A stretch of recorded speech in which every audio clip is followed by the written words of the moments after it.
Magandang araw o gabi sa inyong lahat, mga kaibigan.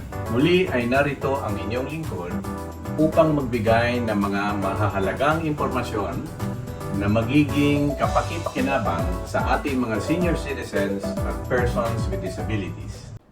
Hello everybody and welcome to my channel, Empowered by Nano.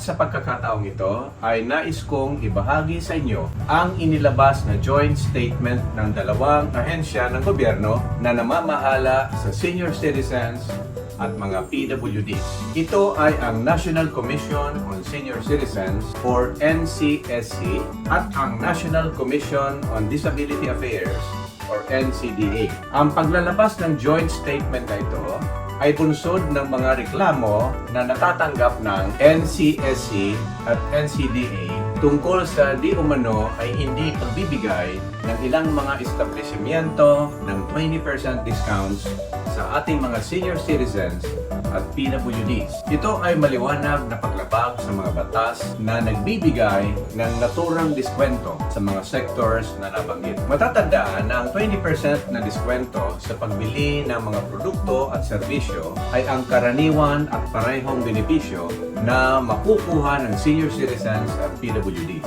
Ang halimbawa ng reklamo ay ang mga sumusunod. Una, mga fast food establishment na naglilimita ng kanilang mga diskwento sa 40 pesos bawat pagbili at hanggang 5 pesos discount lamang para sa mga cake.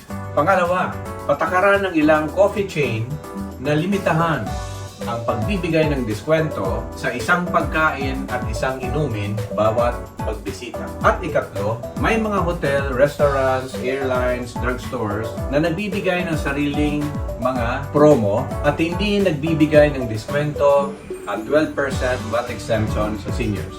Bilang pagtugon sa mga reklamong paglabag sa diskwentong ito, ay naglabas ng isang joint statement ang dalawang ahensya ng gobyerno noong January 2024 na may pamagat na Joint Statement regarding the provision of discounts to senior citizens and persons with disability. Sa joint statement na ito ay inatasan ng dalawang ahensya ang mga establishmento na igalang at ipatupad ng maayos at naaayon sa batas ang mga benepisyo at pribilehiyong ipinagkaloob sa mga senior citizen sa ilalim ng RA 9994 at sa mga taong may kapansanan sa ilalim ng RA 10754. Pinaalaala, nilinaw, binigyan diin at isinulong ng joint statement ang mga sumusunod. Una, kailangan ang mas pinaigting na pagpapatupad ng mga batas na nagbibigay ng 20% na diskwento at VAT exemption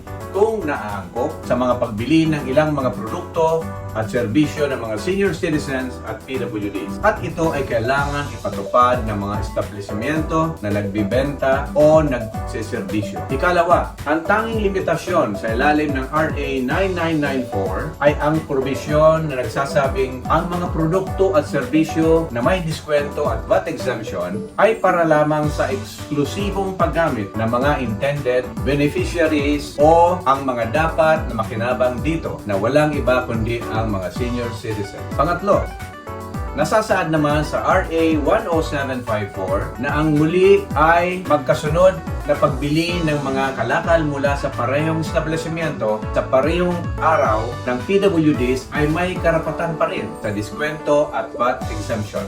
Pang-apat, kung sakaling may kalabuan ang sitwasyon o ang kaso, ang batas ay ipapakahulugan at ipapatupad na pabor sa senior citizen at PWD. Panlima, ang kabiguan magbigay ng isang establishmento na naturang mga pribilehyo ay may kaukulang parusa sa ilalim ng batas simula sa 50,000 piso or 50,000 pesos na multa at o pagkakakulong na hindi bababa sa 6 na buwan. Pang-anim, ang mga miyembro ng publiko na agrabyado sa paglabag sa nasabing mga batas ay maaaring magsampa ng kanilang reklamo sa OSCA o PIDAO ng munisipyo kung saan matatagpuan ang establishmento. Kung walang opisina ng OSCA o PIDAO sa lugar, ang nagrereklamo ay maaring direktang pumunta sa opisina ng alkalde ng syudad o munisipalidad na nakakasakop sa kaso.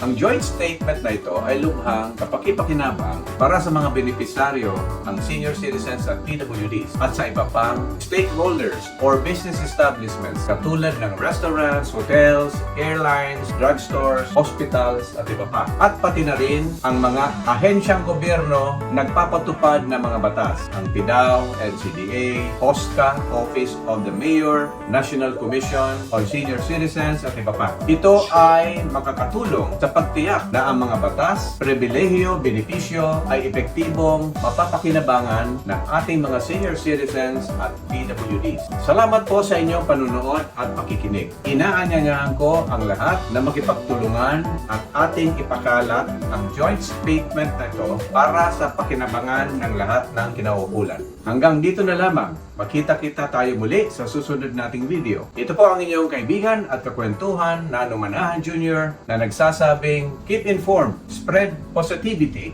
and be empowered. Bye! Salamat sa inyong panunood.